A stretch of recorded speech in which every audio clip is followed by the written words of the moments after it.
Hello, everyone. Welcome to Monday Live with Alan and Greg and our guest, Jim from Mystery and Mayhem.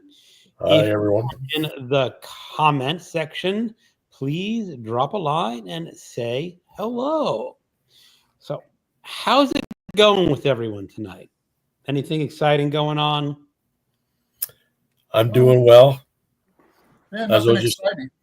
Go ahead, Jim. nothing exciting. No, just like I was saying, I had a little work today, which I didn't expect, which is fine. Made the day busy. Other than that, nothing exciting. I mean, everybody might have just seen me on another live stream I did a couple days ago, so I don't know if I'm going to have any new to add to anything conversation. But here I am. You never know what's going to occur. Yes. Yeah. True. I keep thinking it's like the first of the month, Monday. For some reason, but it's not until tomorrow. Nope. Tomorrow is April Fool's Day. Yeah, that's right. Yeah. I used to pull pranks on people or try to. I've been behind, like in time this year. Everything, like the months just fly by, and like 1st of March, I was going, okay, I've got a lot of like Irish decorations and that. And they were still in the box. Hi, 17th. Say hi to Pat. Hi, Pat. Good to see you. Say hi to Pat at Ginger Bibliophile. Hi, Cat. So we know we got at least 7. Well, it says 7 people are in the chat room. Oh, some people are shy. We know of course we know Pat and Ginger aren't bots, but you never know what bot is watching. So you mentioned all the St. Patty's Day stuff, Alan. We were at the grocery store today. Everything's on sale. All the cookies and all the cakes, all the St. Patrick's Day stuff is all on sale. Hey, MJ. How are you doing? Hey, MJ. Hope everyone's doing well. Yeah, I don't really do much for St. Patty's Day. That was last week anyway. No, it went by. It went by and it was gone, and I didn't even think of it. I didn't even have any corned beef and cabbage. I mean, at least I do that. I mean, I could have. Monday, we had a show Monday. That was on St. Pat's Day. That was on St. Patty's Day. Yeah. Pat was our guest. Oh, that's right. I missed that one. It feels like it was ages ago. It was only 2 weeks. We took a week off. Oh, yeah, Pat brings in the audience, boy. When Pat's on, the views go up. She draws them in. Definitely. Yeah. Hey, Constance. Yep. William showed up. Hey, how you doing? Constance showed up. What the heck? Yeah, and Pat agreed. It does feel like it was a long time ago. Yeah, it does. Now I'm kind of like hoping somebody cancels because I didn't give us a break this upcoming. We got a full month without a week off. Yeah, something like that. A lot of stuff going on in the world, so it makes time just it seems like a long time ago. Yeah, I really try to turn off the news because every time I watch it just aggravates me. Yeah, me too, Greg. I've been doing that too, just turning it off. You gotta turn it off, otherwise it's just gonna drive you crazy. It does. Yeah. I just saw a comment. One of the Canadian ministers is now saying, well, there's a 25% tariff of electricity going into the U.S. Sorry, it's one person who's responsible for you paying that $100 extra a month for electricity now. Yeah, I don't blame him at all. I mean, I fully back him. I thought he pulled back on that. He's still done that? Who knows? I saw it yesterday. So, well, that's the thing, and everybody's kind of blaming Canada for all this stuff. But I mean, no, I'm not. No, I know, but I've seen people that they just listen to Trump's propaganda and what he says, and they just take it all in and they believe it. And he started it all for no reason whatsoever. It's unbelievable. And you just keep watching the news, and he just keeps compounding it, and just like, what the hell is going on? Or he'll stop it for a week and then say, okay, now it's on again. Yeah, you know something? Let's talk about something better than sorry. all the bad stuff going on in the world. Yeah. Right. I didn't mean to get into that. That's okay. I know. Kind Well, of let's talk about some books. It's a little early, but it's okay. So, Jim, as the guest, you get to talk about some books that you are currently reading or have recently read. Well, I'm reading. Where's my book? You might have seen on my channel. I read. Yeah, you had a video, that book haul video. Yeah, I really loved this book. I didn't think I would. You know, I've got like 6 of these now. I think there was how many in the series? I forget now, but I'm going to look for them all. I'm going to look for the rest of them. I really, really enjoyed that. I like the character of Brother Cadfael. Mm-hmm. Really, really well done.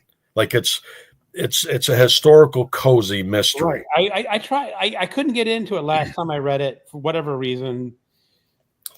Yeah, well, maybe if I'd read it another time, like I think I said in my video, I never would have touched something like that years ago.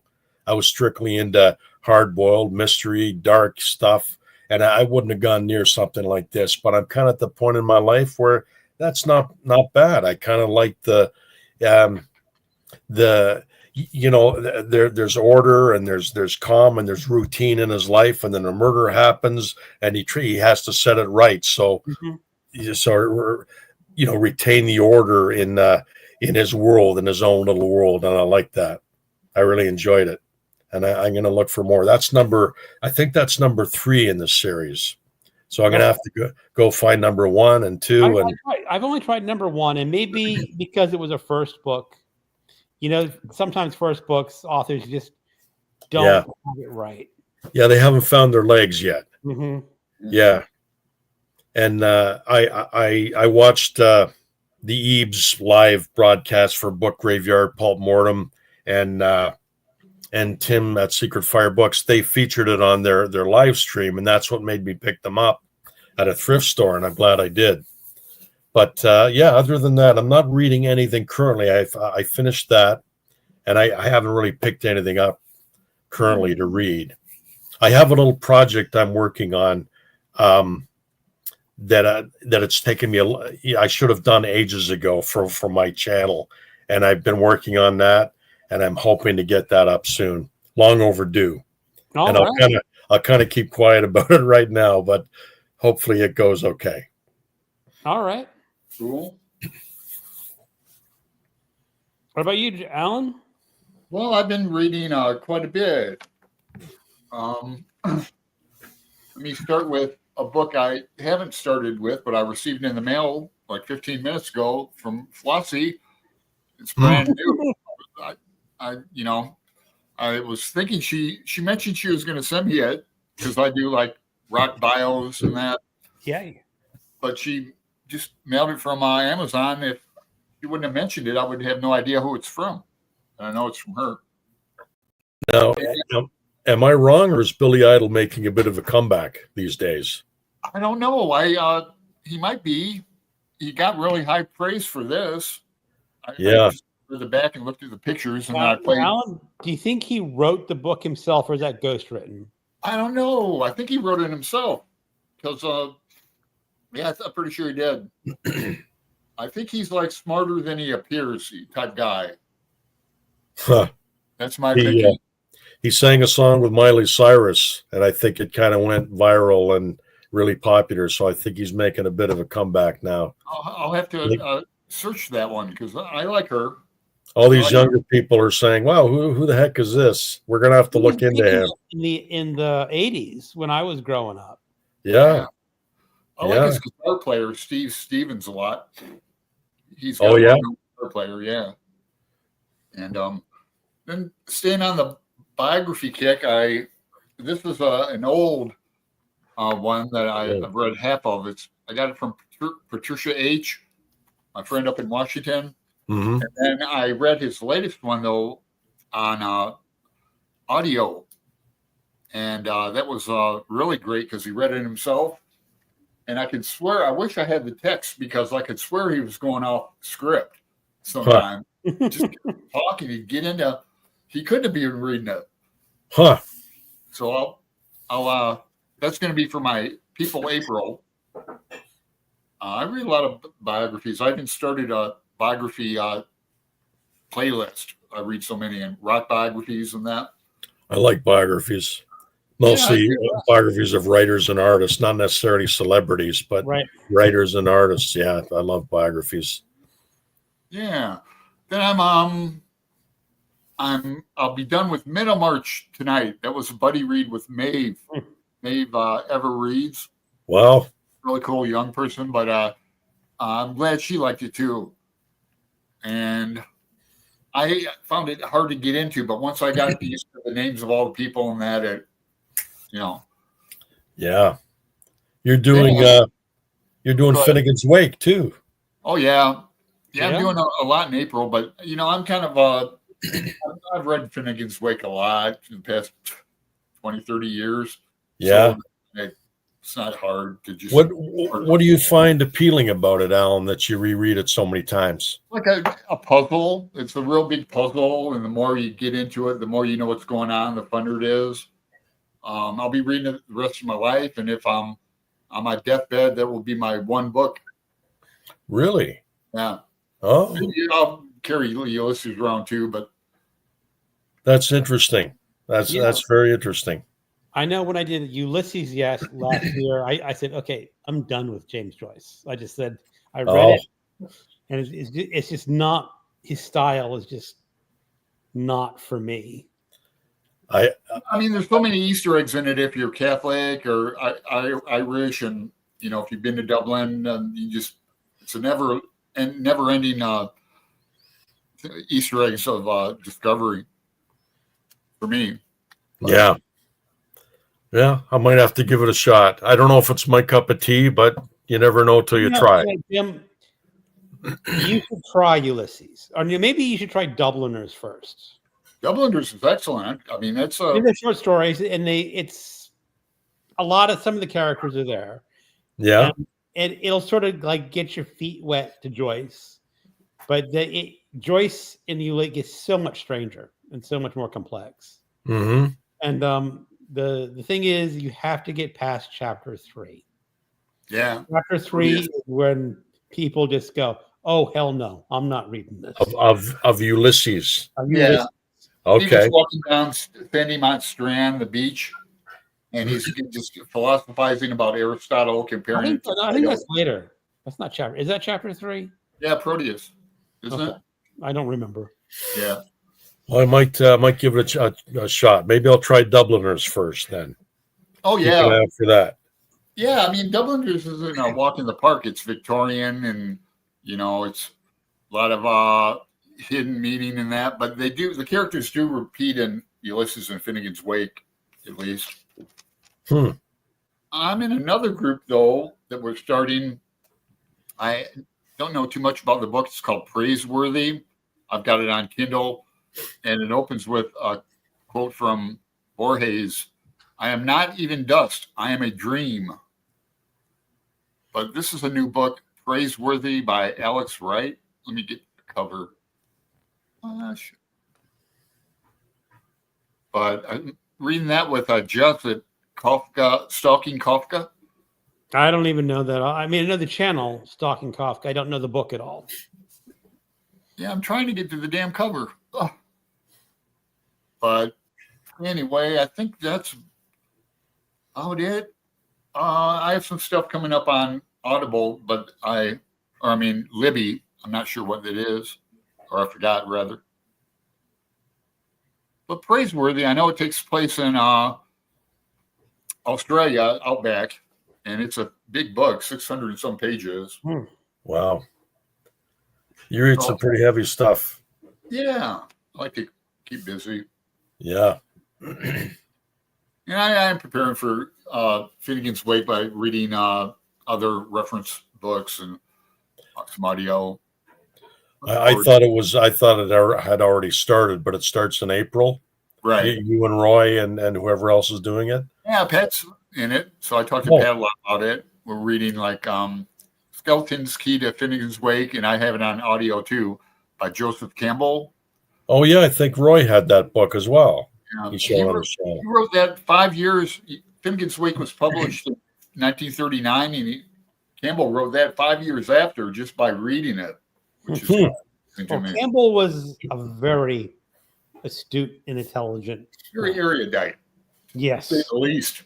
I remember I paid like $90 for that The Power of Myth video. Hmm. You can get them for free if they even have them. I had his book here, The Hero with 1,000 Faces, for the longest time, but I don't have it anymore. Yeah, it was good. I'm the same way. I used to own The Power of Myth. I used to own the Hero, and now who knows? I wish I'd never gotten rid of it, but that's the way it goes. It does. You always get rid of the books you should keep. Yes. Keep the ones you should get rid of. Yeah. I'm thinking of doing an unhaul pretty soon because I noticed one of the free library boxes. I have to take a bus to get to it, but it's like packed, and I always get good stuff there. Oh. And I always like to take stuff myself, So I'm going to take like Catch 22. I'm going to take this. I'm going to take a lot of stuff. I've been doing the same, Alan. I've been taking some books in. There's a bookstore, used bookstore, fairly close to me. I've been taking books in there, and then whatever they don't take, I've just been distributing through some little few libraries. Yeah, because I'm trying to get rid of books too. I should do that too. I could use some pocket. Well, what I do when I go to Powell's, they give you cash or credit, and the credit's more. You get a better deal, of course. Oh, so I should do that first. Yeah. Yeah, I just have the credit where I go. They don't do the cash thing, which is fine because they have a huge paperback collection down in the basement, so I can just stock up on these old vintage paperbacks with the credit that I get from the books I bring in, which is awesome. Yeah, works well. Very well. So let's get through some comments. Yeah, these are talking about the news. Yeah, me too, Pat. Flopping from the orange one. Don't talk orange in a bad way because I got an orange cat who's just fantastic. I don't want to have the orange color tainted by that. Yeah, he's not so orange anymore. He's more white now. You notice that?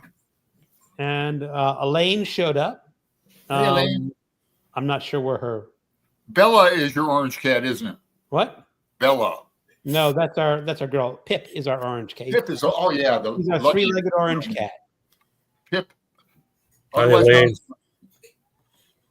son's got an orange cat that he's They're had. really good. The orange cat's got a lot of feisty. She was feisty, boy, when she was young, but she's so friendly now. Like she's older now, and she's actually missing half her tail because she used to stay by the bathroom door. You opened the door one time, and her tail got caught under the door.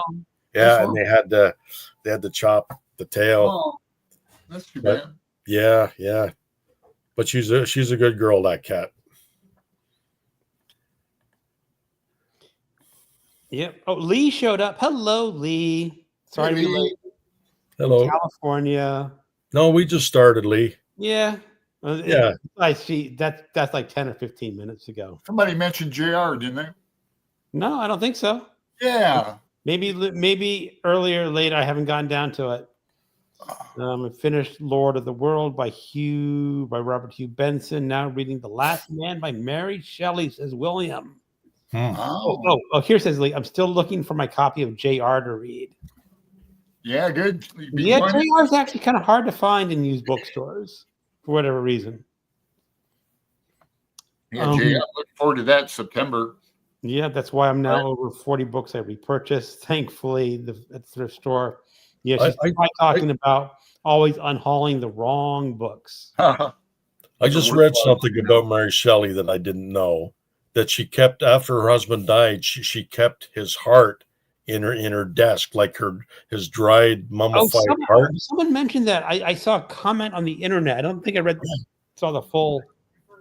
And quite possibly she carried it around with her as well. God, I was just reading some Shelley the other day with Randy Ray. Oh yeah. Yeah, I like Shelley. So Constance agrees. Let's take orange back. Yes. Yeah. Well, see, I don't really like orange because of William the Orange Man. He invaded Ireland back in the day. That's why Make orange great again. Mm-hmm. There we go. Make orange great again.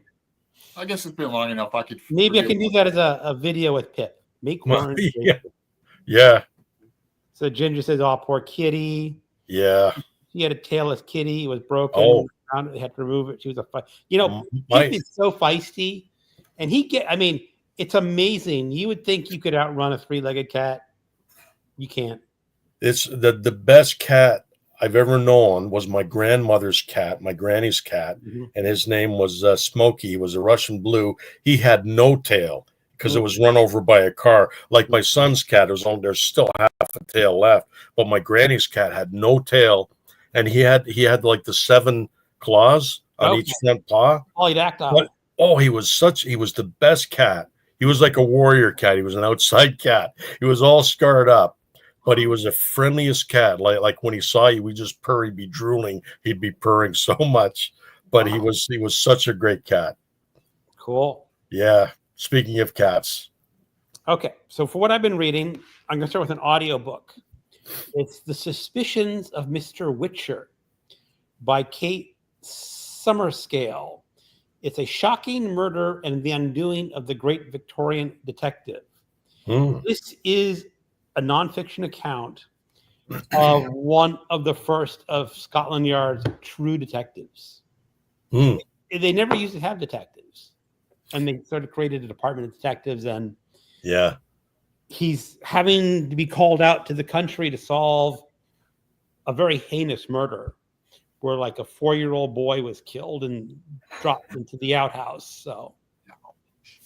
So it's fascinating, and how these detectives started influencing fiction. Now, she has not gotten into that part, but these detectives made way for like Will Collins to write The Woman in White.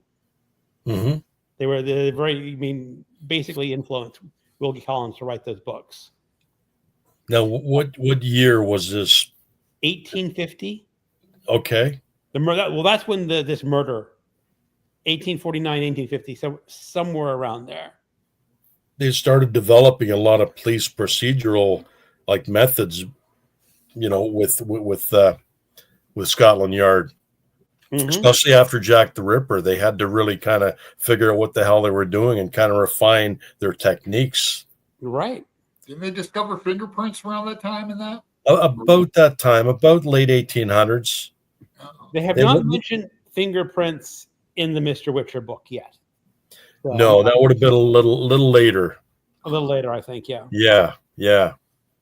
Like Arthur Conan Doyle knew about fingerprints, but they really weren't used, and then they were kind of looked on as, okay, well, that's not really reliable, until it was kind of perfected a little bit more as time went by. Yeah, I have a swirl pattern.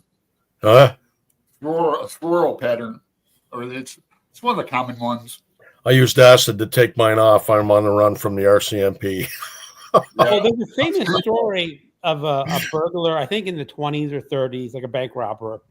He says, no, he was a safecracker. He said he had a doctor shave off the skin on his fingers. Yeah. He had no fingerprints. The only problem is that now he's the only person with no fingerprints. Yeah. It didn't quite work out the way he wanted it to. I wasn't thinking of the future. No, it wasn't. And I've also started another mystery. It was mentioned like 2-3 weeks ago on the live. I'm doing The Man in the Queue by Josephine Tay. Josephine Tay, yeah. It was originally written under a pseudonym. It's her first in the Inspector Grant series. And it's pretty, it was published in 1929. And it's a pretty interesting setup where it's at a queue in a line to get into a theater, and people are all crowded together. And one woman's complaining about the person behind her. Quit pushing against me. Quit leaning against me. And then the crowd moves on, and he just falls over. Oh. Yeah. And they look at him, and he's got a knife in the side. Ooh. Huh. So then the detectives have to figure out, like, how did he get murdered, and who is this guy? And I'm only about 40% in, but it's really pretty good. I've seen the same premise, only in a subway train. The same kind of like everybody's jammed in, Right. and that must be where they got the idea, quite possibly. I think it's a direct. I mean, obviously. Yeah. You know where the person got stabbed, like in the back or the neck, or where? He got stabbed in the side with a stiletto. Oh. And the idea was they stabbed it in so far that the clothes actually kept the blood from pouring out. Interesting. I've never read Josephine Tay. Well, it's a very old style mystery. I mean, it's not quite I wouldn't call it cozy mystery, but it's not the hard-boiled detective series like you get with Raymond Chandler or Dashiell Hammett or anything like that. It's all going through the procedures and so forth. So I'm really quite enjoying it. She was fairly popular, I think, Josephine Tay. Her most famous is The Daughter of Time. And I've read that one so long ago. And as I remember, the premise is the inspector is held up in a hospital recovering from some sort of... And he's so bored, he decides to figure out, did Richard III actually murder the two boys in the tower? Going back to Al Pacino, I really like his Searching for Richard. You guys ever seen that? It's like half documentary, half live action. It's on YouTube. No, I haven't. Yeah, he was a great Richard III. Al Pacino. Yeah, he did Shylock. He was real big Shakespearean. I saw Richard III in Chicago. Really good production of it. Nice. Yeah. I can't picture him doing that for some reason. That's interesting. Oh yeah, he's real Shakespearean. What else? I think he's done several others too, but like Shakespeare and Pacino. Yeah, he did Shylock and Merchant of Venice. He's a graduate from some I don't think it's method acting, but when him and Brando went through the Lee Strasberg. Yeah, I think that's Strasberg. It. Yeah, right. But I like Al Pacino. I like his stuff. He's a really cool dude too. I've read 2 biographies now, and really impressive guy. You know, he claims he's never done cocaine. And all that, and I forgot some of the great movies he's been in too. He's really worked a lot. Yeah. Had a lot of relationships. Dog Day Afternoon is the one I remember. Dog Day Afternoon, Serpico. I remember Serpico really well. That's probably my favorite. Yeah, true story. My brother was a big fan and took my brother and I to see Dog Day Afternoon when we were way too young for it. Oh, yeah. Yeah. Not a kid's movie. Not at all. Remember the transsexual guy who's trying to pay for his surgery? That was way back 30 years ago. Yeah. It's going back. 40 years ago, at least, maybe more. At least. Attica. So here's Lee. Speaking of cats, I met a Norwegian forest cat, 28 pounds. Wow. Oh. Brought to California from Moscow. What a moose. And was so gentle. I used to foster cats. Oh. And I forgot his name was Ernie. And he was like 28, 30 pounds. He was huge. Oh. And he was long-haired, fluffy. We called him the Rug. Because he would just lay on the floor and you think there's this rug on the floor. Oh, man. Yeah. He used to sit on me. I used to read my book and he'd come up and just like, all right. And 30 pounds is a lot of cat to have on you. Yeah. You feel it. And he was just the friendliest guy ever. Wow. But yeah, he was huge. Yeah, I thought about getting a cat here. We can have dogs and animals. Half the people have like Rottweilers, big dogs in here.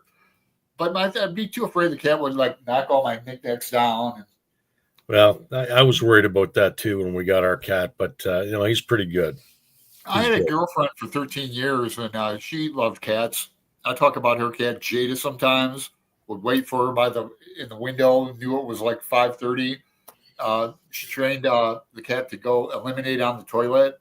Oh, that she had these like little hoops. I don't know what. I think they were for jarts or something. But the cat would jump through the hoop and onto the bed. Huh. We used to have a lot of fun with her. Jada, black Yeah. cat.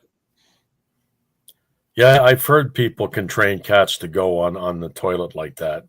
It's not. And it's not normal for a cat to do. No. And there's this guy on the internet. His name is Jackson Galaxy. He says even going in a litter box, the cat is doing you a favor. It's not their now. I mean, they do bury their stuff, but they want to go outside. But he says, really, the best thing for a cat is just a litter box. Don't try to like fancy robot litter boxes or whatever. Yeah. Just scoop it twice a day. That's all you have to do. Yeah. Well, they got that new litter out too that turns color for like if it's bleeding or has high whatever in its urine or Martha Stewart stamped it. We just use like it's a cornmeal litter. That's really good. I use wheat-based litter. Wheat-based, yeah. And it's fine. That clay stuff is awful. I would never use that. Dusty. Yeah. But this corn stuff is good. And we get the multi-cat one because the dust stays down. If you get the single one, it's more dusty apparently. But this one, it works really well. World's Best, I think it's called. The wheat litter that I use is not nearly as dusty as clay litter. Yeah. And theoretically, they say you can flush it down the toilet, but I don't. Yeah. How many cats do you have, Jim? Just the one. Just the one. We've had 3, actually 4, but not at the same time. Like the one, a couple of them we had like we got, and they didn't take to us too well, so we had to kind of give them away elsewhere to other households. But we finally got we got a little kitten. He was a farm cat, and that's the one we have now. Yeah, I remember we had a tough time when my ex Tammy tried to introduce like a new cat to Jada. Jada didn't like the cat at all. Jada would go up and hide in the cupboard by the cream corn and stuff. Oh, yeah. Yeah, and this cat was like a kitten, really. Yeah. Didn't like it at all. We had to give it away to some other home. Yeah. Yeah. The one cat didn't take to me too well. For some reason, and we got him from another household off Facebook or something like that, and I don't think they treated the cat too well, and I think maybe the male figure of the house maybe didn't treat the cat real well, and he would make a mess on my side of the bed, on the bed. Oh God! And he peed on. My wife said he used to pee on our couch all the time. Like we went through a whole bunch of couches, and once he's peed on the couch, you can't really get. Like it was leather couches too. So so we kind of had to, send him to a farmhouse, like we knew somebody who had a farm, and we sent him there. But other than that, he was an okay cat, But our the cat we have now, he's a little. He was a COVID cat. We got him through COVID, so he's just used to her and I, and he's very set in his ways. He's got his own little routines. He's a little weird, but he's a good cat. He's actually a good boy. What color was your leather couch? Like brown leather. I like turquoise ones. Yeah, I love leather couch. Like now we have a cloth one, but we really miss the leather couch. We had two that he ruined, and another, but Wow. I love leather couches. We're looking for another one. I like the brown leather couches. I don't know if I'd go for a turquoise one. I like turquoise. Yeah. My parents have a black one, I think, or my dad has a black one. Yeah. Yep. So here's Lee says, we do rescue also. Tough to do, that's for sure. I know my wife has just signed us up to do kitten season because the SPCA says we have so many kittens. Please foster them. The thing is, kittens get adopted pretty quickly. Yeah. The problem is they just have too many kittens to fit in their facility. Yeah. Yeah. So she's signed up, and we're going to see what happens if we get assigned a couple kittens. And you already have like four cats. Yeah. But we had a fifth cat last week. Our neighbor, one of my wife's friends, was going away for a week. And instead of going over to the cat every day, we just brought the cat over to our house. And it worked out fine. I mean, they weren't friends, but they didn't fight. Well, that's good. That's something. Yeah, they were getting friendly towards the end of the week. Then he got picked up and brought back home. So yeah. I mean, like we would love. I'd love to have a dog. I think we both love to have a dog, but we're in an apartment, and I know people have dogs in apartments. It doesn't seem fair to the dog or even the neighbors. I mean, if we go and the dog starts yapping, I'm not. It's just not feasible right now, I don't think. But I'd love to have a dog. I'd much rather have a dog. Not that I'm not a cat person, but it would be nice to have a dog. I agree with you about having dogs in apartments. Like there's a big one right across the way from me, and I don't hear them very often, but when I happen to go out, sometimes I'll hear them barking. Yeah. I'm sure he's 1 or 2 bedroom though. Oh yeah. Yeah. I'm not sure what type I'd get, but that'd be something we'd look into if we ever moved and we were able to get one. Mm-hmm. Yeah, I'll get a miniature schnauzer again one day. Those are my dogs. Oh yeah.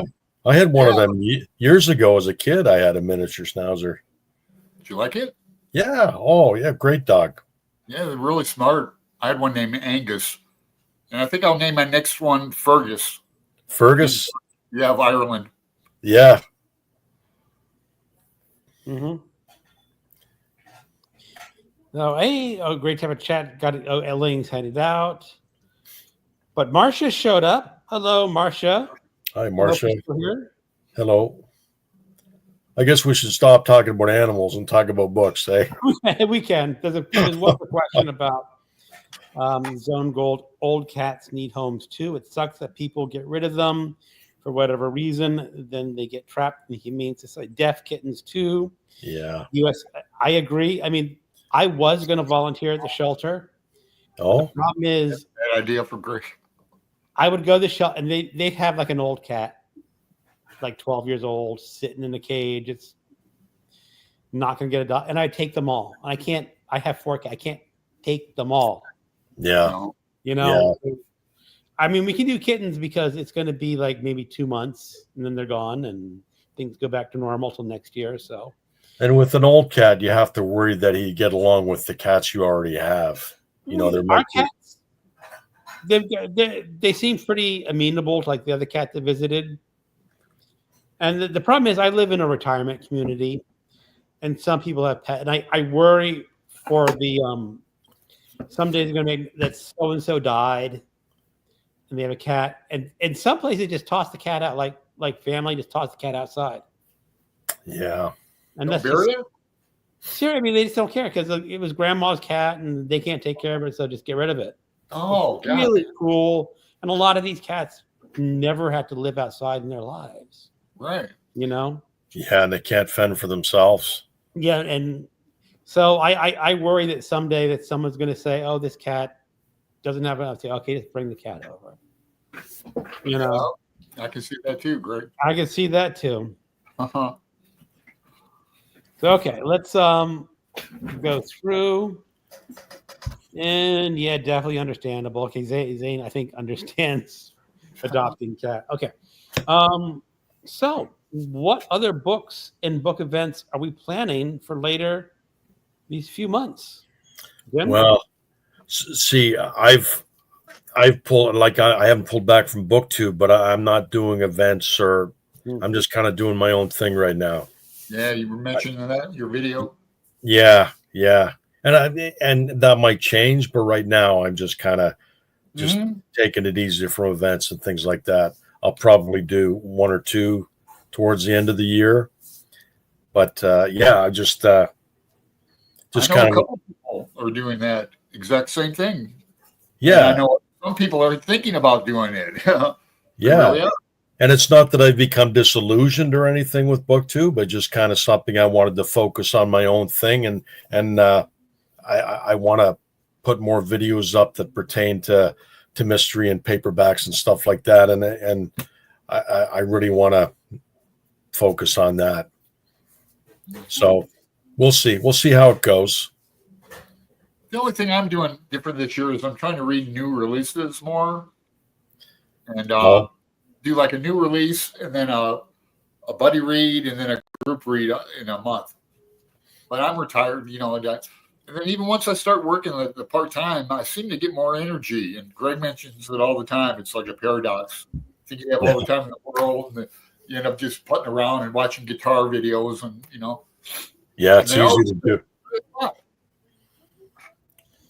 Alan, it's curious that you mentioned you want to read more new releases. And I basically decided last year doing the BookTube prize, I want to back away from new releases.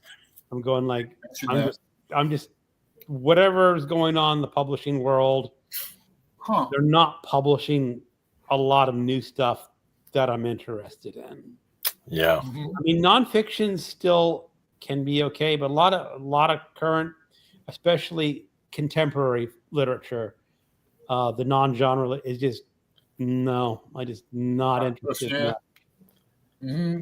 I read Foster. I like that. That I was trying to read all Irish books in March. That was a short one. I read Foster, and I know it's a favorite of a lot of people who I'm friends with, and I just could not get into that book at all. Kind of boring. It was kind of boring to me until it's like that. Not boring might be the wrong word. It's not like all excitement all the time. It's just, it's rural, and it's like Leonard and Hungry Paul was like that to me too. A lot of it is family relationships now. Mm-hmm. That it's how you react in the family, or raising grandchildren. Like Foster is raising grandchildren. You're talking about general fiction, like general fiction, not genre fiction. And I'm just saying, I just don't really care for that kind of story as much. We got into an interesting talk the other day when I was with Mark and Sean, and we were talking about maybe I know Sean was saying he was a little disillusioned with BookTube, and I'm wondering how you guys felt about that. Like, have you become disillusioned with BookTube? Like, would you, if you didn't have a channel now, would you start one up now? The way things are, the way you are in your life at this point. Yeah, I would. Sure. Yeah. I became disillusioned like 4 years ago, 5 years ago, and I've been around for 7 years, and I was in Georgia at the time, and Brian at Bookish really got me out of it. Him and another guy. But how did he do that, Alan? Just walking to me, just on the phone, going like, I was thinking of deleting my channel, and I would have started a new one, I'm sure. Just it was kind of BS to me. I think everyone kind of goes through it in a way. You do. Yeah. And some people actually do it. Then they even delete all their. I've got over 1,500 videos now. Oh, really? Yeah. Wow. That's a lot. Yeah, you go back when I looked like a teacher. I had a lapel, clean shaven, short hair, lapel mic, going through like Light in August. And I got a recent comment on that going, this video needs to be taken down. You're spoiling the whole thing. And I'm going, dude, this is like BookTube. And the book is over 100. No, yeah, it's like pushing 100 years old. No, Light in August was 30, wasn't it? The what? Light in August? 1930? Yeah, maybe late So 20s. it's close to 100. But no, I understand that, is that you get to a point where you figure, why am I doing all this? Creating the video. But the reason I stay is, For you, it's the scratch. Alan, I don't make hardly any money from my channel. You don't? I can buy a couple of books. I may on a good month, I may make $50, which means that's like a dinner. No, it is. I mean, the problem is, Alan, for me, it's like I'm not really rich, but $50 a month is really just. You're not worrying about anything. Yeah. No. So it's now if you had one of those channels where you had like 50,000 views on a video and you're making like the Codex Cantina, they meet up in like Disney World. Him and Crypto. Yeah, well, for me, it's a way to interact with friends. Yeah, it's like we went out to dinner with some neighbors last night, and they're nice people. I mean, but they're not friends, not real friends. I mean, not someone that I feel like talking to you guys here is like, it's a real chatty, real experience. And part of it is that we had to be so careful of what we talked about. Oh, because they're basically Christians. They're Republicans. Yo. They're almost certainly Trump sympathetic, Got to be like having dinner with my father. It's tough. It's tough. It is. Yeah. But here in BookTube, I can talk. Basically, I can talk pretty much what I want, because most of us are close enough aligned that we don't have to worry about that kind of stuff. And it'd be great. Like if Jim and Alan were here in Virginia, we'd be going to pubs and drinking some beers and talking books. And it'd be nice. War sites. Where's that, Alan? Fredericksburg. All kinds of war sites around there. Yeah, that'd be awesome. That's like Gareth's video. He was planning a trip to New York to meet. That was tough. He was going to meet Dave and Joe from Book Buds. Did he take the video down? I was looking for it. I think he took it down. Awesome. I didn't notice. We're telling him. I didn't see it, but I heard about it, and I heard he took it down. Yeah, I know he was looking forward to meeting them, though, which is nice. I mean, that's a very cool thing. If Gareth went up to New York City, I might have taken the train out to say hi. Oh, yeah?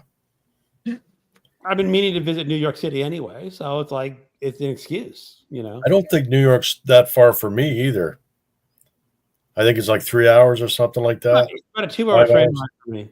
Yeah, that's not bad. No. But I guess Alan knows why he took it down. Maybe he was too critical. I mean, I guess he's figuring like, well, the world, the situation is, do I really want? Yeah, he was trying to make a decision, and he was waffling on whether he was going to make that choice or not. And I know a lot of people in the comments said, "Oh, well, why didn't you come to Canada? Go to Canada; it's a great destination." Mm-hmm. Which, that would be awesome if he did that. It's a beautiful country, Canada, and it's definitely an option, and you'd feel safe here too, right? Yeah. I think that's the big part, is a lot of people don't feel like they'd be safe necessarily. There's travel warnings. They're what? The countries are giving out travel warnings about visiting the United States. Yeah, which is boggles my mind. Like us, it's probably not as serious, but if you were, of non-Caucasian race, or if you were, LGBTQ or Muslim or some other religion, it's like you may not want to come here. I was a little worried about my son and his husband. Like they go down there a lot. They just came back from Arizona, as a matter of fact, and they're down in Mexico now. And I said, well, I hope they're taking a plane over the states and not going through the states. It's a problem. Even there was a couple of Canadian girls who had a problem at the border, and they weren't they weren't non-Caucasian and they weren't LGBTQ as far as I know, but they still had a problem coming across the border, and they've been doing this for years. They do gigs down there. They're musicians, but all of a sudden now they're just having so much trouble coming across the border. And here we are talking about this again. Sorry, Greg. No, it's sign of the times, you know. I used to visit Niagara Falls quite a bit. I've been there 4 times, and then I went to Windsor, living in Toledo, Ohio. We'd go through Detroit. I went to my first strip club there, and I don't go to strip clubs. I've been to 2 in my life, but I remember, being a kid. Let's go to Windsor. Oh, okay. Yeah. Yeah, I think that was done a lot more back then than it is now.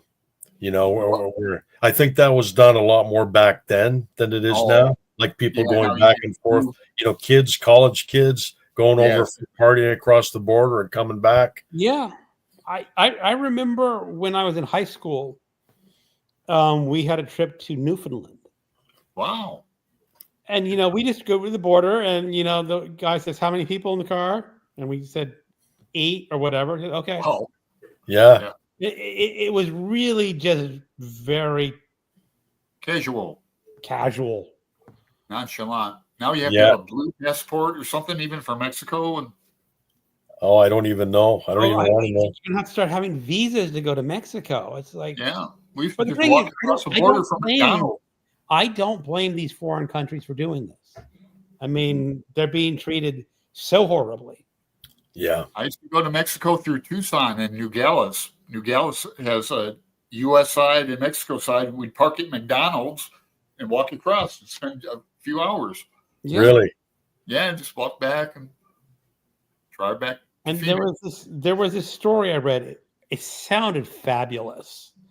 They had a library that was on the border of the U.S. and Canada. So you walk in one side, you're in the U.S. part of the library. I heard that story. Other side is Canada. Yeah. And eventually they had to just close off the library. They took the United States flag down too. And I'm going what's wrong? You're Canadians. I mean, you're about as or should be about as close as a country can be to another country as friends. Yeah. Really the way it should be. That's the way it should be. Yeah. Cousin family, right? Yeah. Absolutely. Yeah. Canada's cool. In my book. No, March says, Greg, you're a better person than I do. I don't think I'd go out with someone that is sympathetic with. Well, they're her pickleball players. She plays pickleball with them. So, and now the theory is that you kind of want to make sure that you recognize the other side of your political as human beings, and not say you're the enemy because you don't political party and not the same religion. Because you don't want them to look on you and judge you for who you what your political affiliation is. You know, I've always thought that too. You can't judge people by who because they have their own issues. You know, they voted for whoever because they have certain issues that you might not be aware of.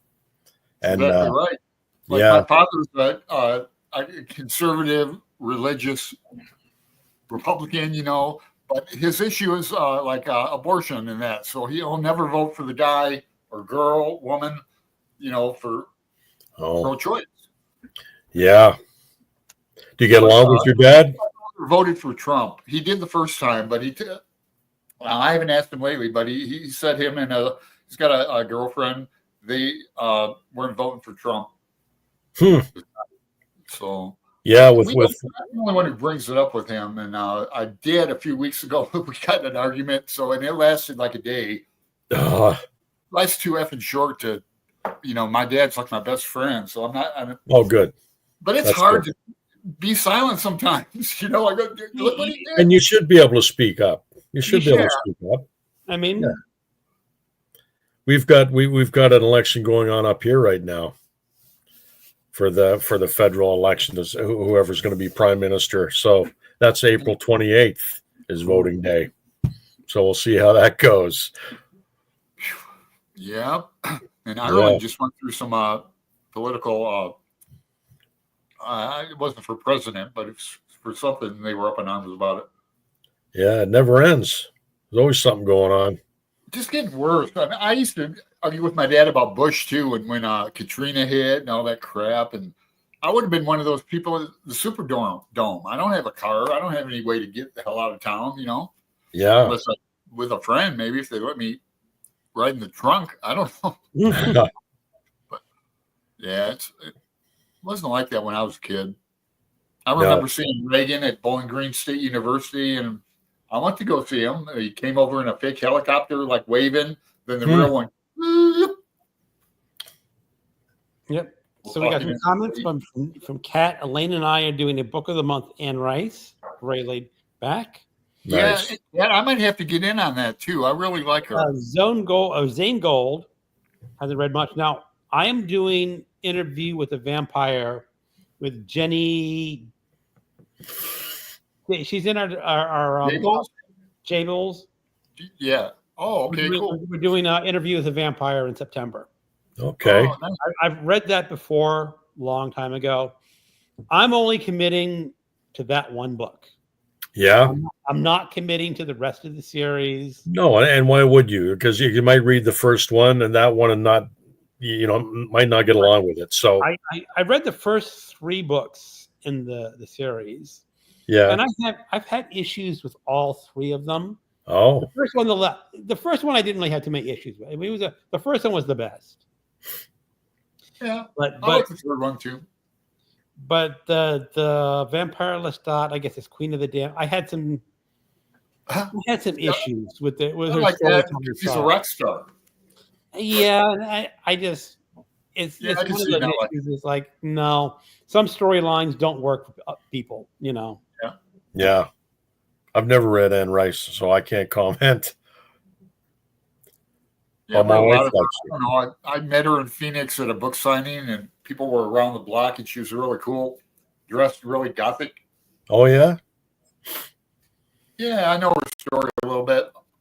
I liked her. I even like the witching hour in it. The Mayfair Witches. I like that series. I've heard people say that. Yeah, actually, we have the witching hour sitting on our coffee table. Yeah. There's like a cult detective in there called David Bud, I think. Oh, yeah? Character, yeah. Oh. I'd like to revisit it, but time.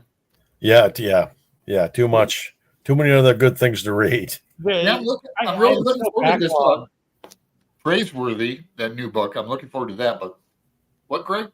I'm saying I'm so backlogged. I have more books. I don't even know why I buy more books because I've got enough to last me a lifetime. Me too, Greg. I liked your video a lot with that shelf.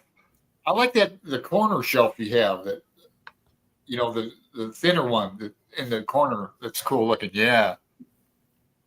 Yep. Yeah, I know exactly where his Ulysses is too. Huh. It's right there. I have a corner shelf here too. That's a corner shelf right there. IKEA bookshelves. But I can't turn it exactly so it fits, and so it's kind of shoved behind the other one a little bit. But that is a corner shelf right there.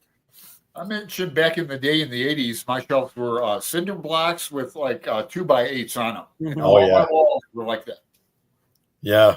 I have photos of them too, but they're like old school photos. They're real photos. I have to show them up like that. Huh. Yeah, but I got to get rid of some books. I'm with you, Greg. I have way too many that I'll never read in my lifetime. And I keep buying books for the sake of a book haul video. Well, the thing is, I have space. Yeah. I'm going to put I'm going to get another bookshelf. Put one in. And you should put some like coming out from your other bookshelves, like maybe half bookshelves, just to kind of divide your room up a little bit. Yeah. What do you say? Like spread out against the wall. Yeah, no, like on your floor, like out towards the floor. Not like you've already filled up your wall, right? Right. Yeah. One almost filled up the wall. Yeah. Like a real library. Yeah.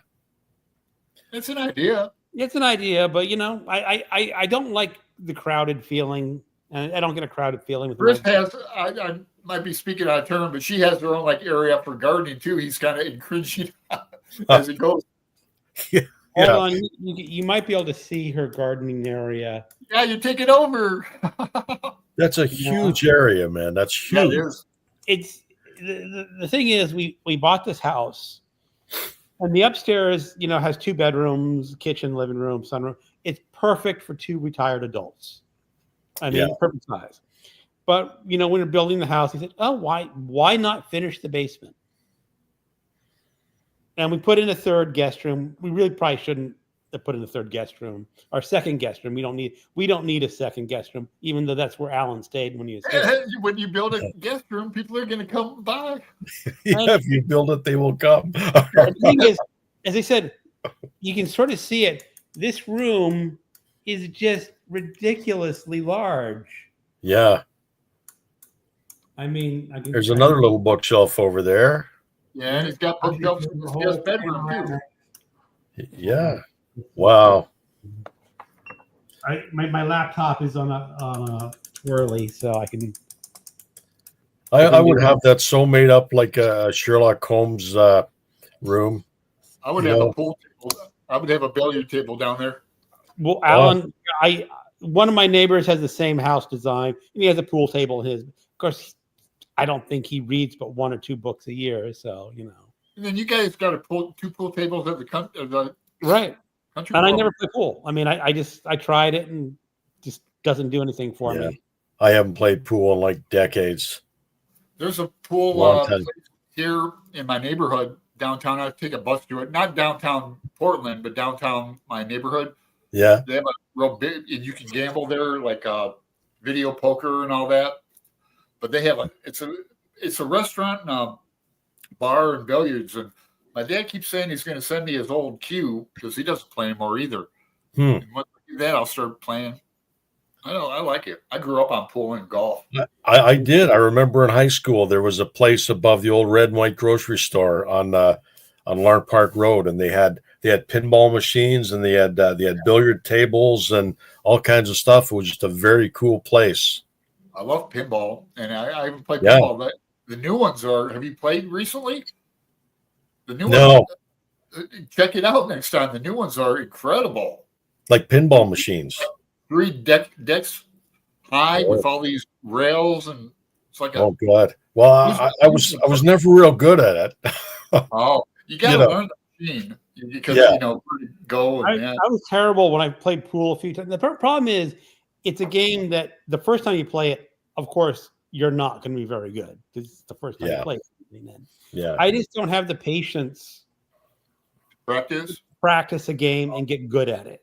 Yeah, you got to practice a lot. Yeah, there's English, how you hit it and stuff. But I want to meet people, so.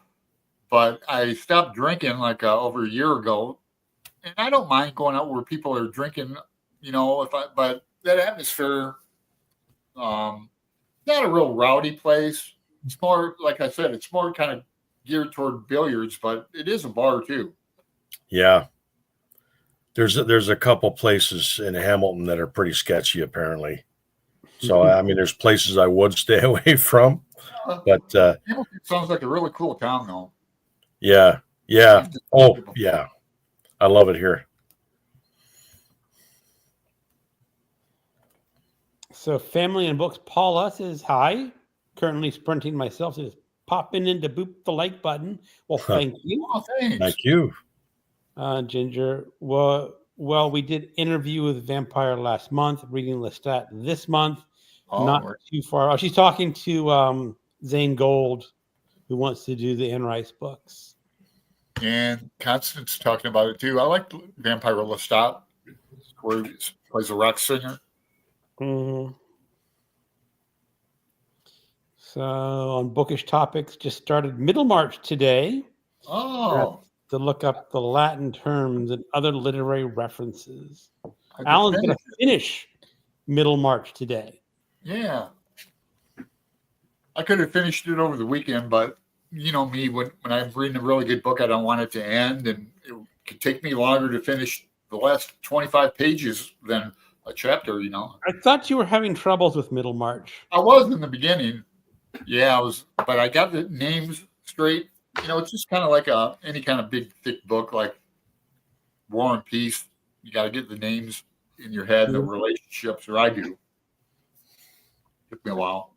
I've got Middlemarch up here somewhere. Haven't read it, but I read it, and people kept saying how it's the best English novel ever written, and I just don't agree with that. Yeah, it's Victorian, so you know, and it's a rural Victorian, so it's even more. I don't know. Not quite so exciting. It's right. What's the word? Slow moving. Lasidastic. It's like a lazy read.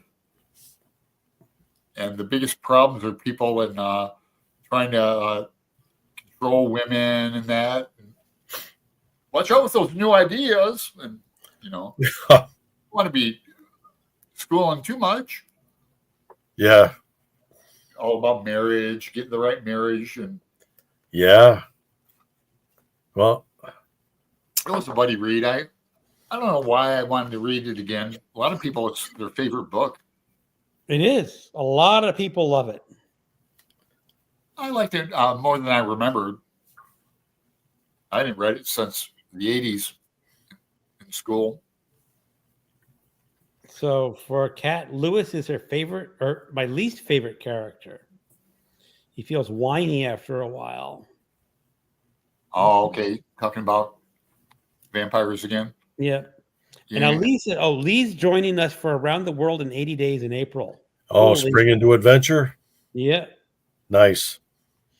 Oh, wow. That's tomorrow. Yeah. Starts tomorrow. Starts tomorrow. You didn't set your alarm? Well, I have to finish The Man in the Queue, which I guess I might finish tomorrow, and then start a day late on Spring into Adventure. Yeah, I've already been gearing up for Finnegan's Wake, so I think we're going to be doing like 3 lives, 1 per month, but it's going to be interesting how we're going to communicate on this, and I'm just going to try to stay in the background and not interrupt too much. Well, Alan, you have all the knowledge of Finnegan's Wake. I know I'm the host, but I want to experience it. Explaining to people, like when I read Ulysses, it's like, I don't know half what's going on. Yeah, it takes a long time. You know, I've been reading Finnegan's Wake for 30 years. They'll be coming to you and asking you for your thoughts on things or to straighten things out for them. But I like to have them discover it on their own too. There's like a line you got to be. But people will have questions, I imagine. You know? We'll see. I mean, I'm totally willing to help, and I'm sure I'll learn. I'm doing it to learn more too. Every time I read Ulysses or Finnegan's Wake, I learn a lot. Good, yeah. Mark says, St. Alan, did I hear you correctly mention Praiseworthy by Alexis Wright? I just finished Carpinteria and loved it. Oh, yeah, I'm reading Praiseworthy with a group that Jessica Stalking Faulkner started. So if you want to get in on the group, she's got a YouTube channel, and then she'll hook you up with her Voxer channel. She's doing it on Voxer. We haven't started yet.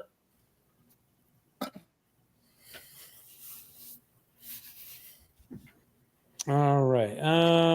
My bookshelf. No, Zane says my bookshelves are currently full, and I have to stack them on top of other books. Yeah.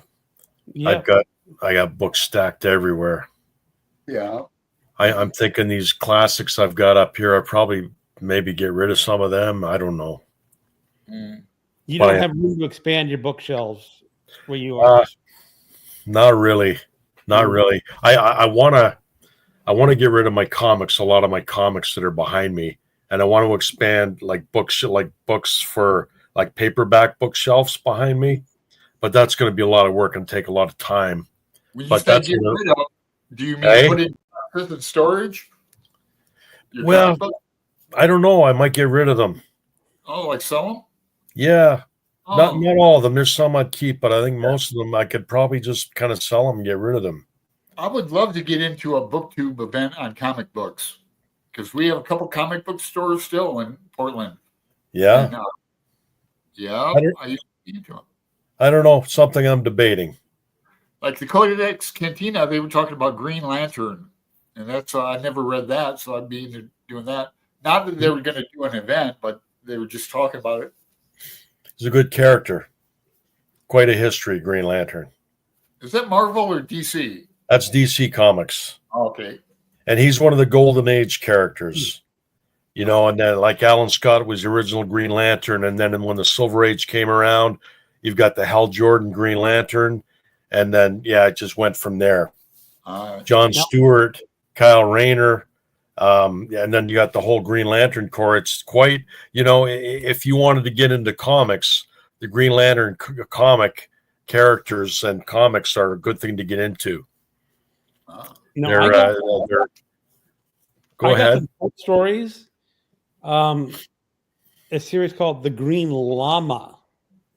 The Green Llama, the pulp stories. Yes. Yeah. I guess he was a Tibetan monk or trained as a Tibetan monk, and now crime fight. I read one of the novellas or novels. It was fun, but kind of silly, and I guess it follows the formula of super rich guy has a secret identity. Yeah. A lot of those pulp stories are silly, but they're fun. That's the whole point. It's just pure escapism. Like the Doc Savage books. The old Doc Savage stories. I had Doc Savage books. Now, what happened was, for a period of time, it was believed Doc Savage was in the public domain. Oh. So there was a website called Black Mask. Yeah. That published all 328 Doc Savage books as ebooks. And I ordered the CD and got them. And then whatever Condé Nast Travel said, no, we own the copyright. And the website took him to court. They took him to court. Says, no, it's the public domain. And he lost. Oh. So at one time, they were even available on Project Gutenberg. And when he lost the lawsuit, Project Gutenberg, of course, just pulled them back. Actually, Project Gutenberg pulled them back before the lawsuit happened because they didn't want to be dragged into the lawsuit. Yeah. And but I still have them all.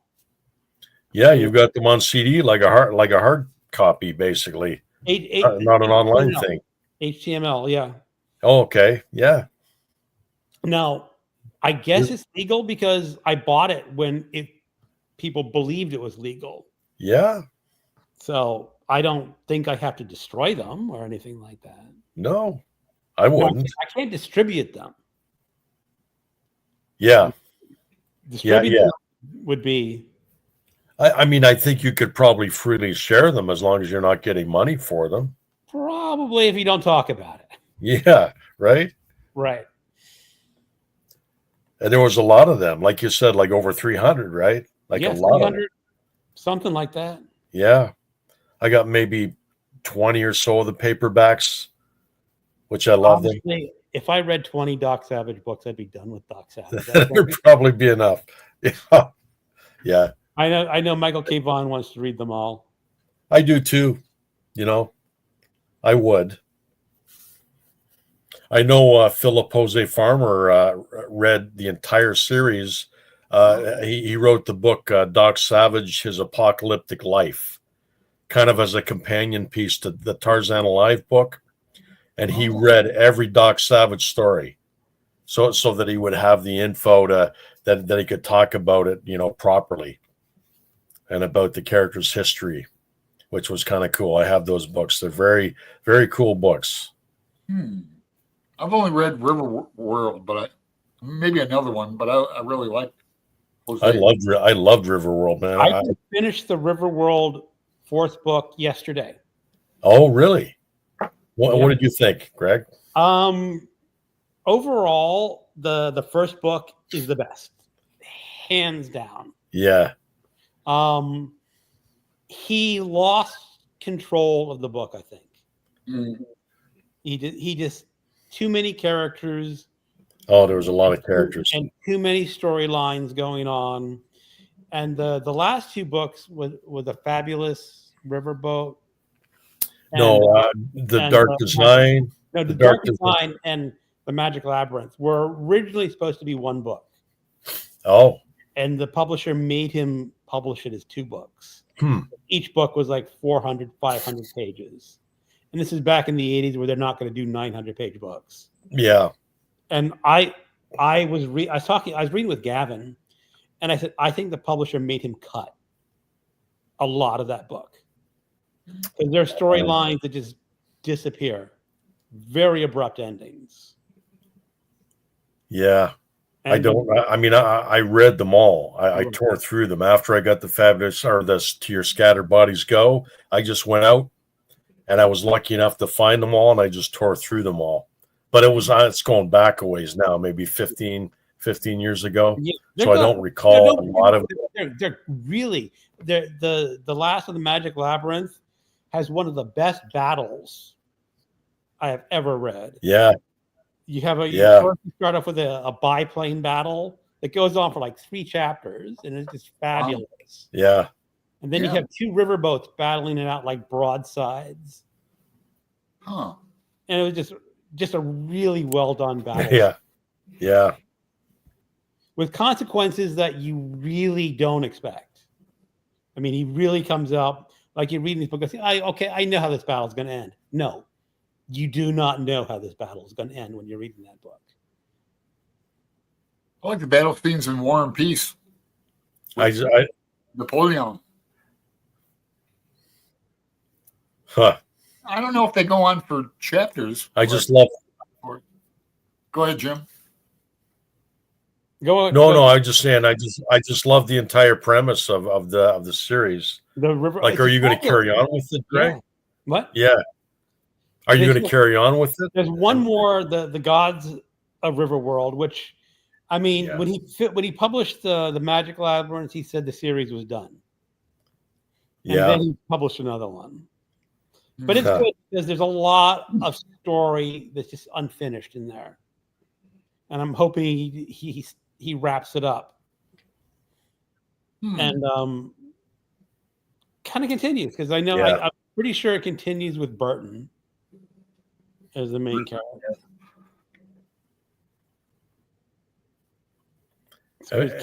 Am I freezing up, guys, or is that on your end? You had a couple of freezing moments, but not for long. So here's Kat. Is that every book either of you has ever read? How many books do you have now, Greg? I'm not sure what the first question is. Is that every book either of y'all have ever? No, hell no. I've lost so many libraries. Well, not so many. I've lost 2 in my life. Like all my possessions. Won't tell you really? why. But I lost all my books one time. Thousands. Oh boy. Not thousands. What am I saying? A couple hundred, maybe. Ones that I liked, I was planning on keeping. I've lost copies of like 2, 3 Ulysses that were all annotated up. Oh boy, that's awful. Yeah, no, yeah, that'll drive you insane thinking about that.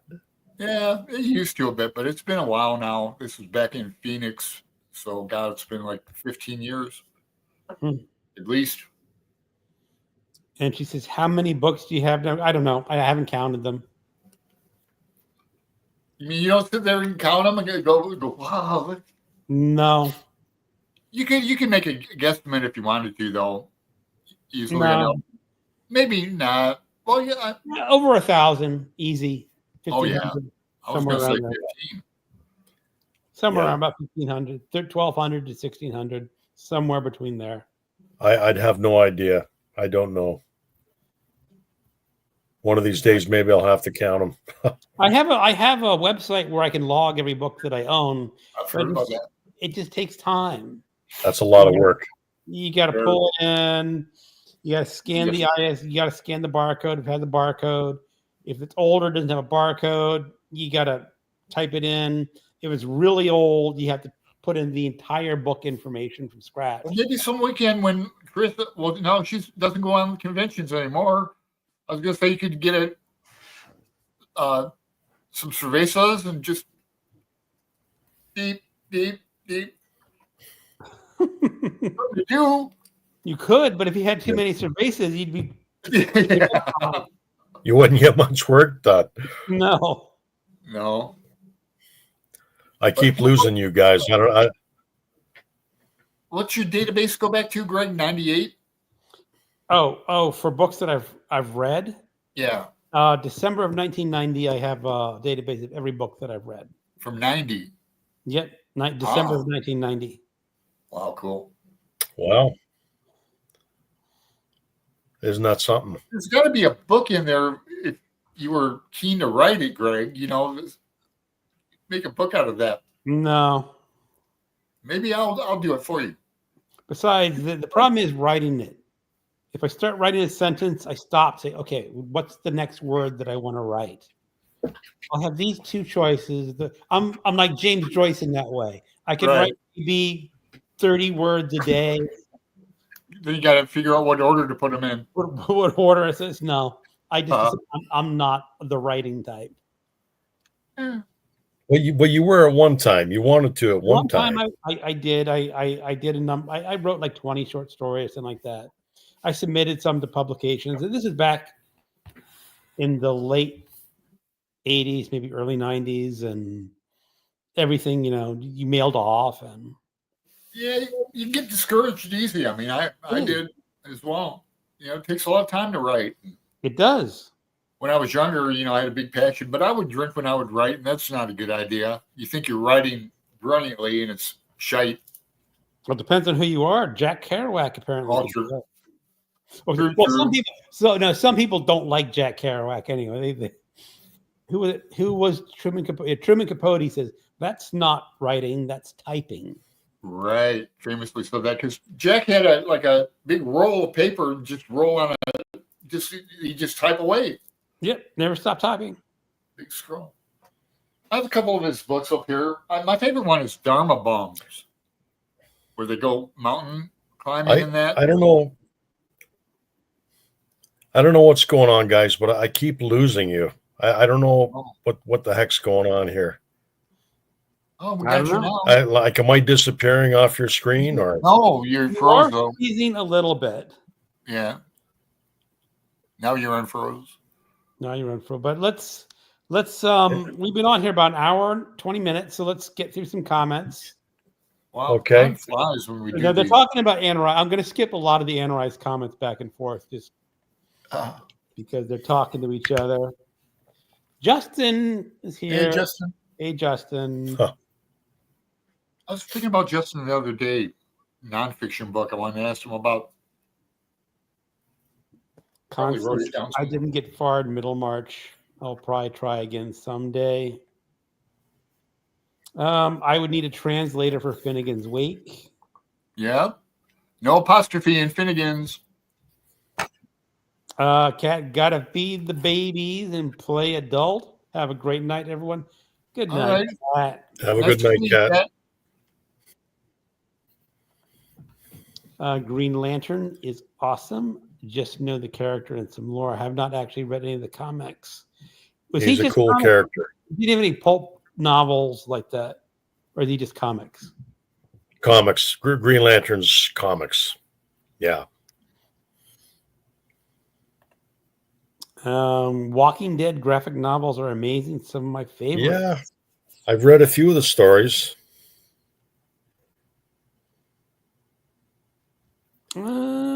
And then I would love to read Praiseworthy, but I have Middlemarch, Rock, Paper, Scissors by Nadia Marie Adults, Layla by Marion Robinson, and listening to Steve Donahue reading of Mr. Scarborough's Family by Trollope. Yeah, you read a lot of good stuff, Marcia. I mean, you just hearing you and in the comments, you're always talking about like books, and they're spot on. Yeah. So Lee says, I have read 61 books since the 1st of November. That's pretty good. That's really good. Yeah. Yeah. I have my, hold on. Wow. I have not been keeping track of it. Like I was keeping up with Goodreads for the longest time, and I have not put any books on Goodreads forever. So I have no idea how many I've read. I haven't been keeping track. I should. Jim, I kind of turned away from Goodreads. Not exactly sure why, but I have. Yeah, me too. And I don't know why, but I've got no other way to keep track. I guess I could be writing them in a book somewhere, but I haven't been doing that either. I mean, I've been using Storygraph this year, and it says I've done 47 books since January. Wow. That's quite a bit. And it says 17,584 pages. Because sometimes books don't mean much. Because I read Stephen It, and that's like 1,100 pages. So I could have squeezed in like 3 or 4 other books. It's a big one, yeah. It is huge. I read Natchez Burning, which was 800 pages. Is that Greg Isles? It's a really good book. Yeah. I read the Black Cross by him, and I really enjoyed that. Great. Hitler, Nazis. Yeah. No, wait, is that's the one with his first novel about? Is it his first? No, okay. There's the Black Cross, or there's something else about Nazis that he wrote with his first book. I don't know if it's called Black Cross. I think he probably did more than one World War II novel, I imagine. I think I read his first one, not the Black Cross one. Black Cross is excellent. I like Bone Tree. That's in the series too, right? Which one? Bone Tree. I'm reading that in April, I think. Well, tell me, because I'll read it with you. I've got it. May is okay. Is Bone Tree. Yeah, I want to read that. Yeah, I got to pick up more of his. I really enjoyed the Black Cross. Really good. It was really good. This one is a lot about the American South, and about a lot of it is set in the 60s with the Ku Klux Klan showing their dominance and being really reprehensible people. Yeah. Now, Greg is not in favor of the Klan at all. So you're not. It's not like it's a sympathetic pro-Klan. No, he's not. Would read it. No. Wait a second, Alan. There are some pro-Klan books out there. Yeah. The most famous is the Turner Diaries. I forgot the author. Oh. But even Amazon won't sell it. Oh. Because it is so white supremacist and racist. They won't really. Right. Wow. Well, it says a lot because any bookstore, the ones I worked in, they sell everything that's available. They might have a special room for it. But I don't think Barnes and Noble would sell the Turner Diaries nowadays. They might have done so at one point in time. Yeah. But now, I don't blame them. I don't. I mean, the KKK. Yeah. David Duke and all that. God, yeah. I've never read it. First of all, they said, most people say it's just a terrible novel. It's horribly written. Yeah. And it's just vile. Trollope is a great. I can imagine.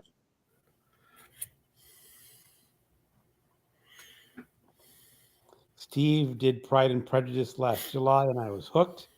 He makes it such a fun experience.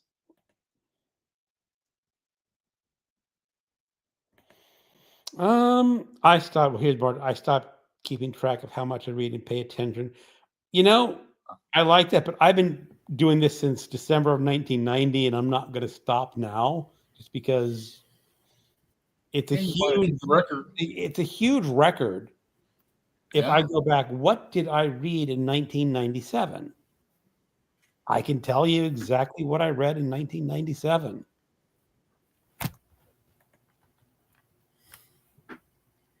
Yeah, the idea is don't become focused on numbers and just Right. Yeah, that wrecks the reading experience for me if I'm trying to, or FOMO, fear of missing out, trying to keep up. And Yeah, I'm bad for I that too. Like I only have maybe 25, 30, maybe 50 unread books. And I've got probably 150 books. Are you a fast reader, Alan? Yeah, really fast. Yeah. Pretty fast. Except for like Joyce and that. I don't really even call that reading actually for me. It's like more research in that, which isn't a great way to go either. But if I'm reading like a biography, I read that Al Pacino book in 3 days. Yeah. Sometimes I finished it over the weekend. I thought it would take me longer and I'd be in April and I could post it. Now I have to wait to make a video.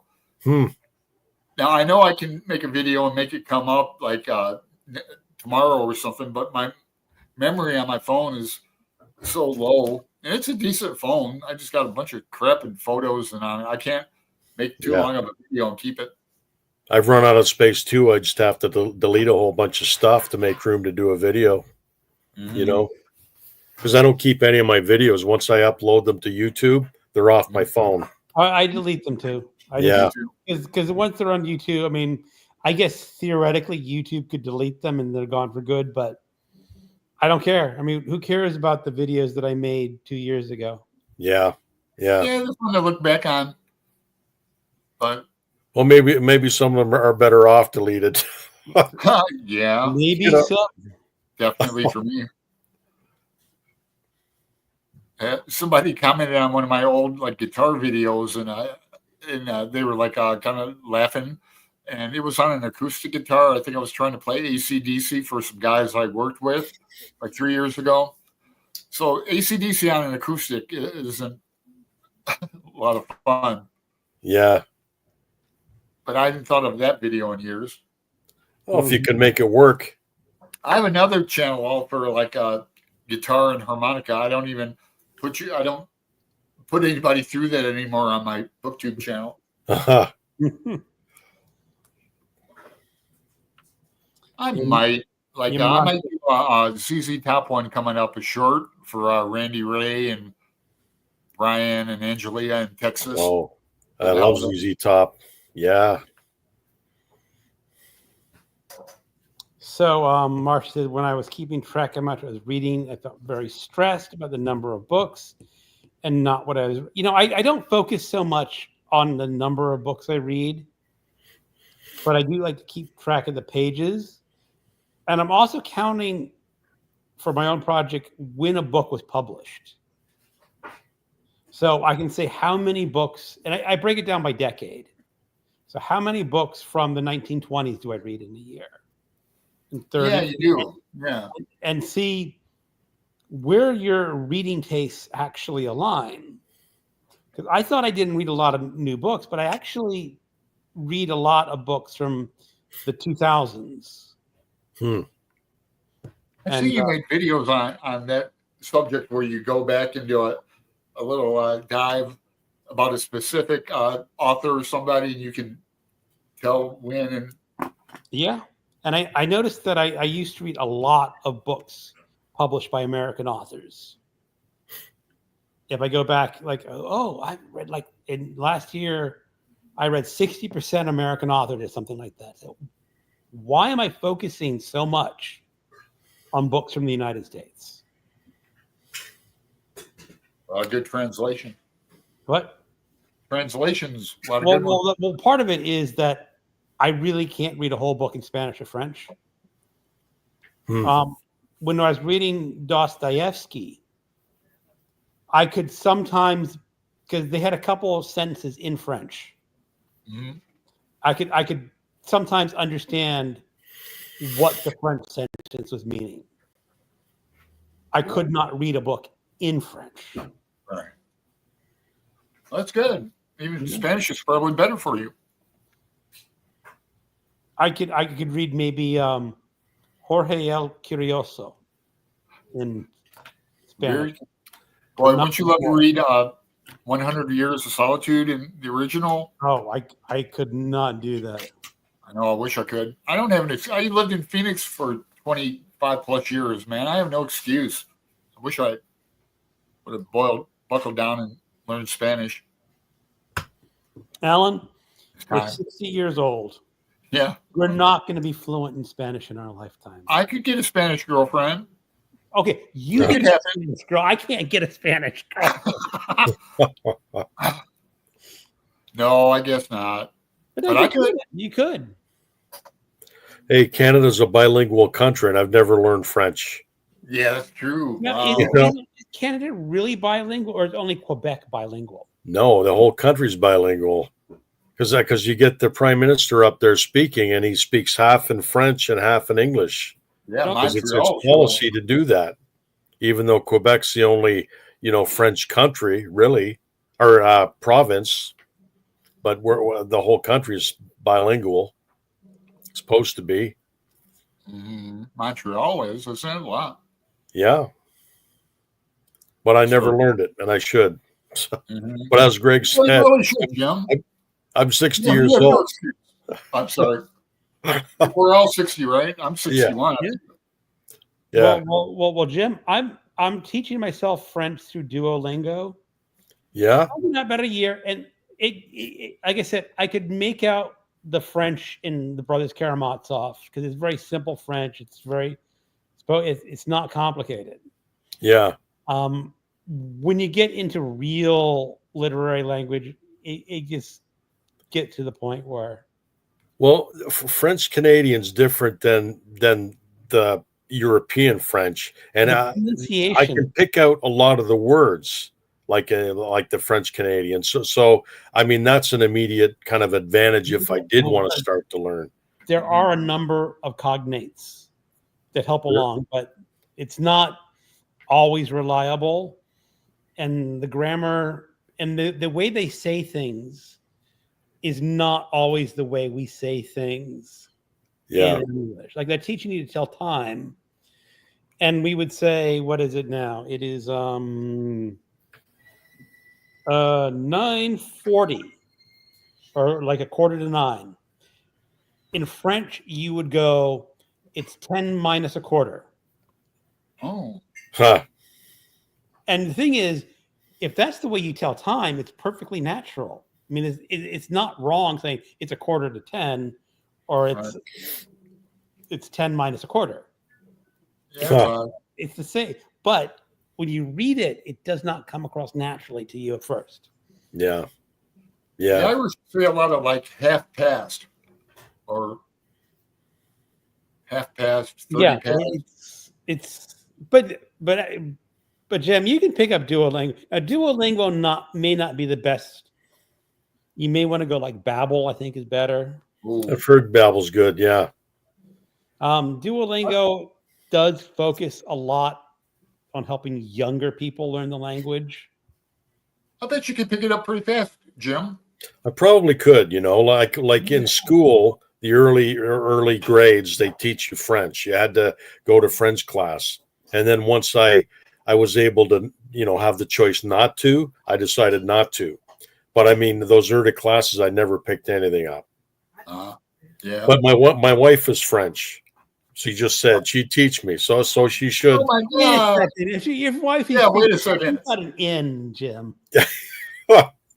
but she's not comfortable with French. It's not like it doesn't come naturally to her. Her family, It's not her native. Not really. No. Her mom and dad spoke French growing up, but she never really picked it up as a native speaker, so to speak.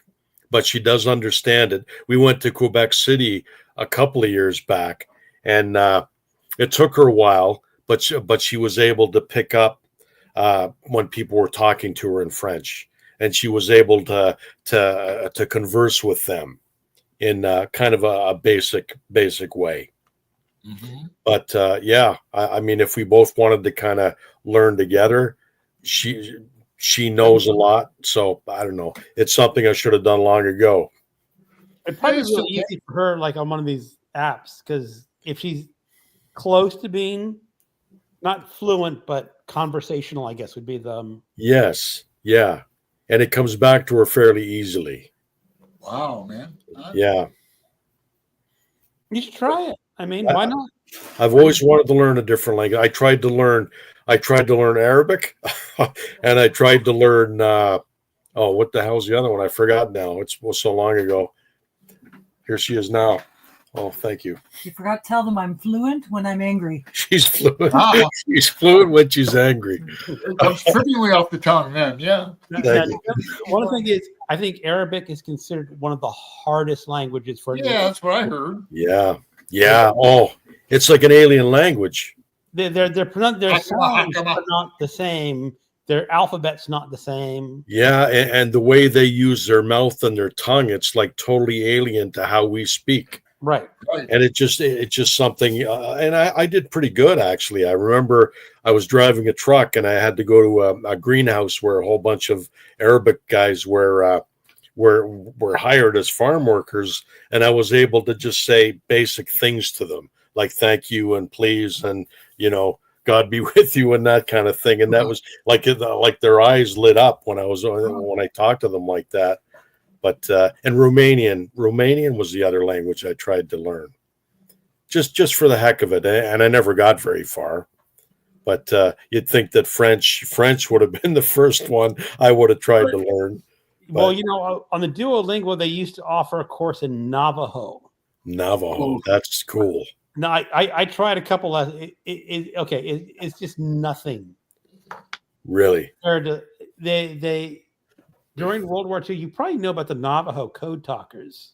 Yes, yeah. That Navajo was such a complicated language that they did speak in code, but it was basically just Navajo, and like no one could figure it out unless you're a Navajo native. Yeah, I've heard that. There was a movie about that. I'm sure there was. Yeah. Yep.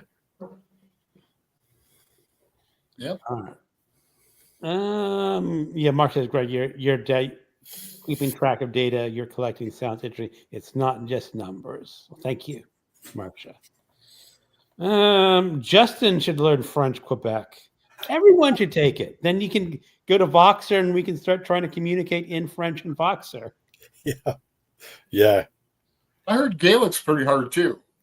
I heard that. I think it's hard. Yeah. Although the signs in Dublin and Ireland are English and Gaelic, like Japan. Mm-hmm. I heard they have Japanese, then kanji, and then English. Well, Japanese, I think, has 2 or 3 writing systems. Mm-hmm.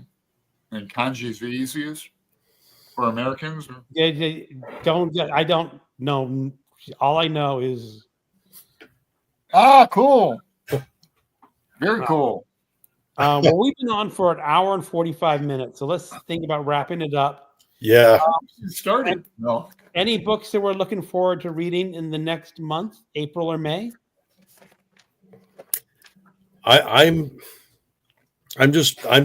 grabbing books at random off my shelf. That's a good. I don't even have a TBR. I'm just whatever. I'm a huge mood reader, and that's what I struggled with events and TBRs and stuff.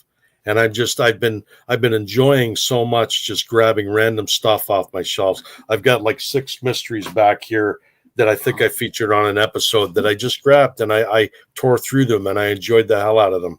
And that's what I'm doing. I'm just enjoying my reading, trying to get through my books. I might read. I've got series here that I want to get through, like vintage paperback mysteries. I want to get through them, and I'm having fun. That sounds kind of cool.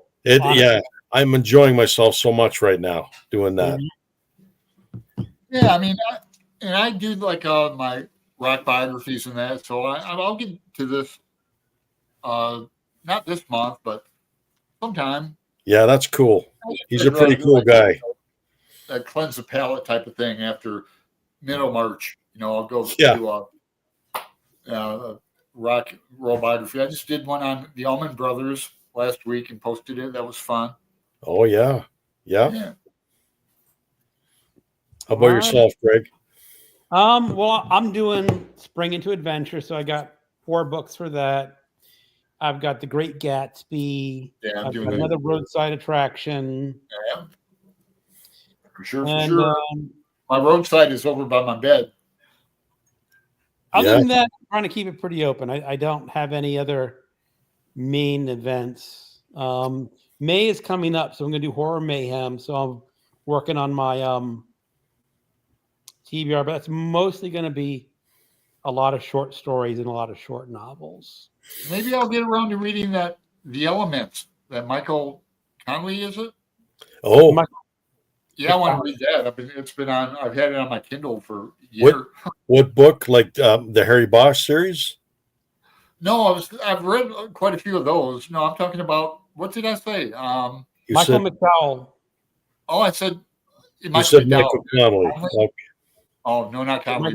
Michael McDowell's been dead for a number of decades, I think. I'm unfamiliar with him in the Element. Wait, it's the Elementals, right? That's one. I have not read The Elemental. I've read I haven't read that either, but Scott, before he passed, was really big on that book. So I've read his book, The Black Water, which is great, which is actually 6 short novels. Well, it's actually one really large novel, but they published it as a serial as 6 books back in the 80s.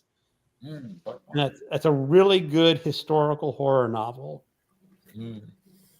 And he has a horror novel called Cold Moon Over Babylon, which was really good.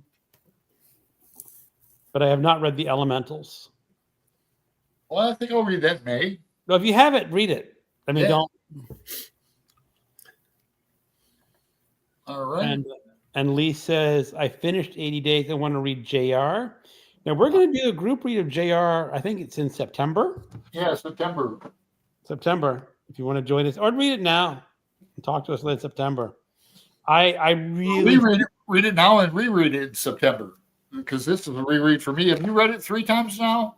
I've read it twice, so this will be the 3rd time I've read the book. I'm thinking about doing a video on, because MJ's doing Huckleberry Finn Adventures. Oh, I'm doing Huckleberry Finn too.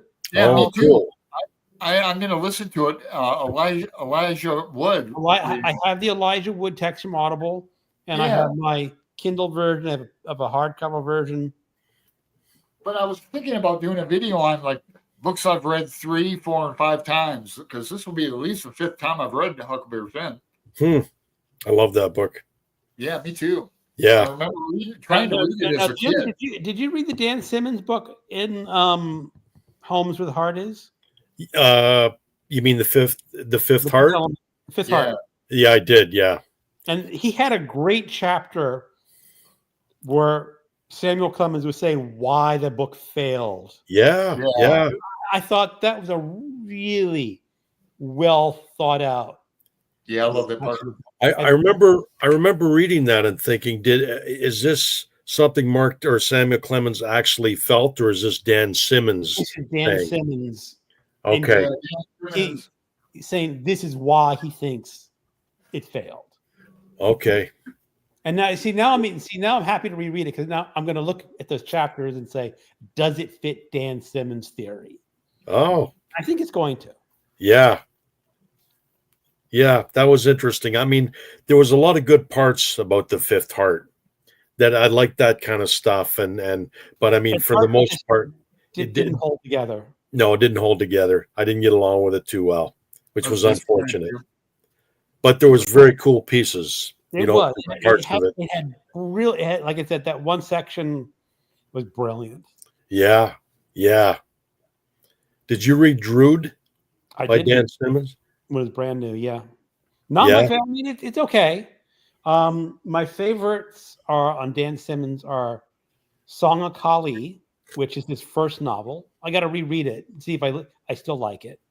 I like his Hyperion, which is science fiction. Yeah. I not huge fan of his 3 follow-ups. They're okay, but they're The problem is if you hit such a stunning home run with that first book. Hyperion. I mean that for not it's just like the ball it's out of the ballpark. That's like the Larry McMurtry, like Lonesome Dove. It's like brilliant. And then the follow-up books are good, but they just don't live up to Lonesome Dove. If he hadn't read Lonesome Dove, he'd say these are good books. Yeah. Right. They just don't. How do you follow up on that one? Yeah. Like Streets of Laredo. That was a problem. I mean, they were good, still well written. It's Larry McMurtry, but yeah, you just can't live up to Lonesome Dove. No. And I guess it's the same with Hyperion with Dan Simmons. And The Terror is a really, really good book too. I love It's The my Terror. favorite horror novel, The Terror. And I've got the Hyperion trilogy up there too, behind me. Yeah. And I have Drood. I like Drood. I did too. I can't remember the name. It's about Ernest Hemingway during World War II in Cuba. Written by Simmons? Simmons. Oh. Historical fiction. Oh. I don't know that one. I'm going to look it up and then we're going to call it.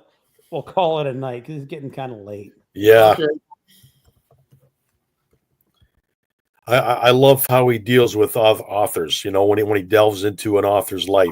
He's done his research. He does do his research. Yeah. Let's see if I can find this one. I can't find it. Comfort's another good horror book that he wrote.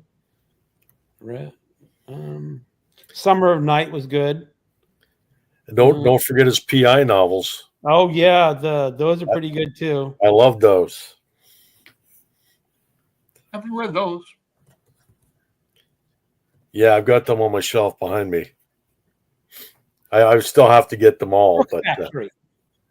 What's that? The Crook Factory. That's the Ernest Hemingway one. That's the Ernest Hemingway one.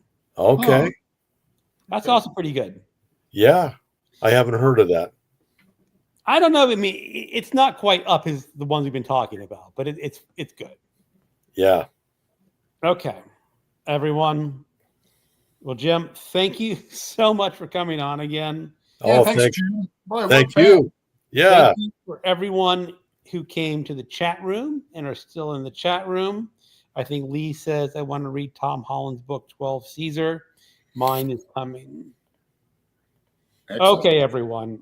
Have a great night. Bye, everyone. Bye. Thanks. Next time.